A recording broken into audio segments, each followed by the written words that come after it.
금요 밤 기도회로 모였습니다. 전염병 확산 방지를 위해서 성도 전체가 한자리에 모이지는 못했지만 그러나 가정에서 모이고 또 개인적으로 기도에 동참하고 계시는 줄 믿습니다. 오늘도 우리는 교회를 위하여 기도하고 성도를 위하여 기도하고 또 전도 대상자의 구원을 위하여 기도할 것입니다.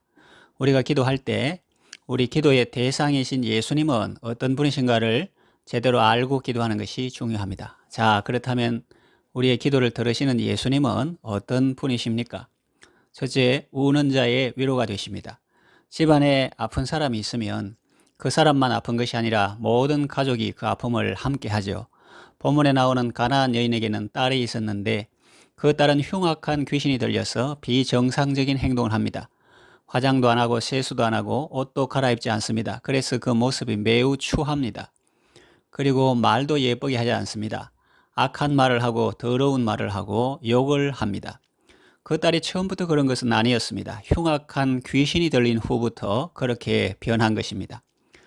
다른 사람들은 그 딸을 정신병자 취급하고 미친 여자 취급하고 가까이 하기를 꺼려합니다. 딸이 사람들에게 멸시와 천대를 받습니다. 그것을 보는 어머니의 마음은 얼마나 아팠을까요? 그런데 이 어머니는 그 슬픔의 자리에 머물고 있지만은 않았습니다. 예수님 앞에 나아가 부르짖었습니다. 여러분, 참 신기하죠? 본문 앞에 나오는 내용을 보면 유대의 종교 지도자들은 예루살렘으로부터 예수님께 왔는데 좋은 목적으로라기보다는 시비를 걸러왔습니다. 어찌하여 당신의 제자들은 장로들의 전통을 범합니까? 왜 떡을 먹을 때 손을 씻지 않습니까? 그랬습니다. 참 대조가 되죠. 그들은 유대인들로서 예루살렘에서 왔지만 이 가나안 여인은 이방인으로서 두로와 시돈 지방에서 나왔습니다. 전자들은 예수님을 걸고 넘어뜨리려고 왔지만 후자는 예수님께서 자기를 불쌍히 여겨주시기를 간구했습니다. 전자들은 예수님의 책망을 들었지만 후자는 예수님께 칭찬을 받았습니다. 소원도 이루었습니다. 이 어머니는 딸 때문에 얼마나 오랜 세월을 울며 지냈을까요?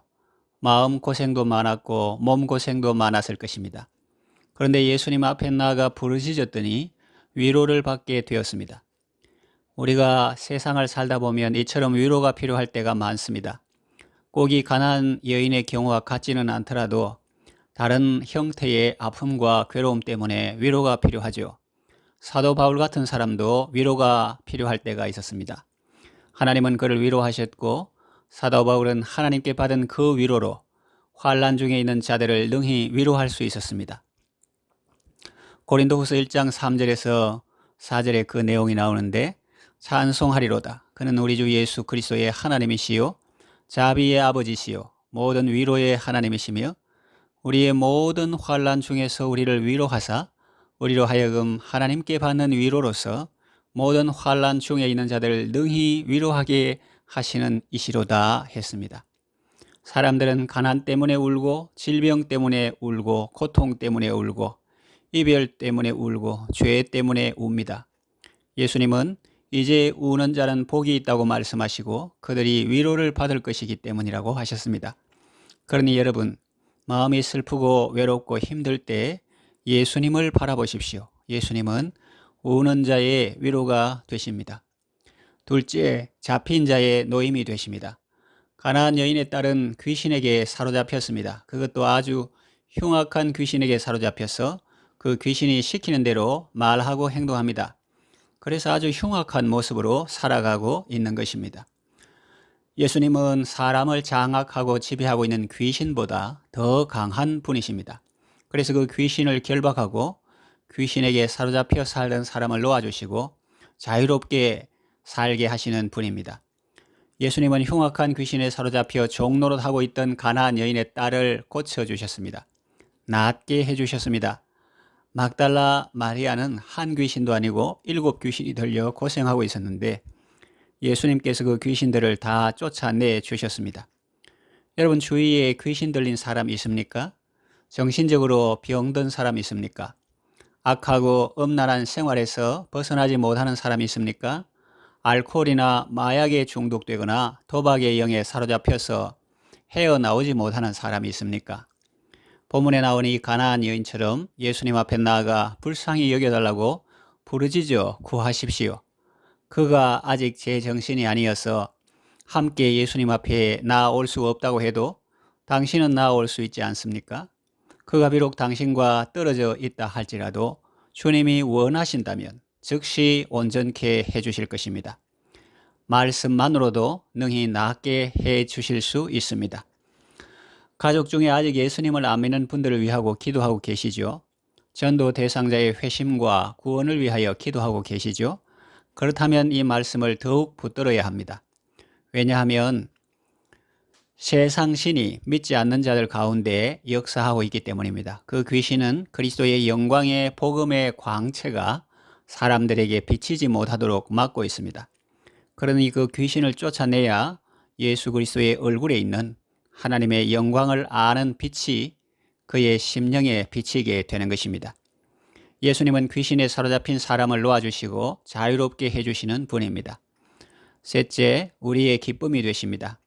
예수님은 우리에게 슬픔을 이길 기쁨을 주십니다.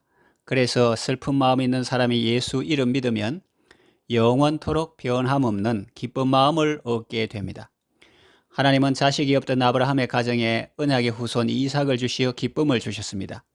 사라는 너무나 기뻐서 그 아들 이름을 웃음이라고 지었습니다. 하나님은 자식이 없어 대적에게 멸시받고 수모를 당하던 한나에게 사무엘을 주시어 기쁨을 주셨습니다. 하나님이신 예수님은 흉악한 귀신 들린 딸 때문에 오랜 세월 동안 고통과 눈물의 시간을 보냈을 이 이름 없는 가나안 여인의 간구를 들어주시어 그와 그의 가정에 기쁨을 주셨습니다. 가난과 고통과 질병 가운데 있을 때 우리가 가장 먼저 만나야 할 분은 빚쟁이도 아니고 변호사도 아니고 친척도 아닙니다. 슬퍼 낙심될 때에 내 친구 되시는 우리 구주 예수님이십니다. 그분은 우리가 가난과 질병과 고통 가운데 있을 때라도 우리와 함께 하시며 우리 짐을 대신 져주시며 우리에게 힘과 용기를 주십니다. 그래서 병을 낫게 하시고 때로는 그런 고통과 어려움들을 이길 기쁨을 주십니다.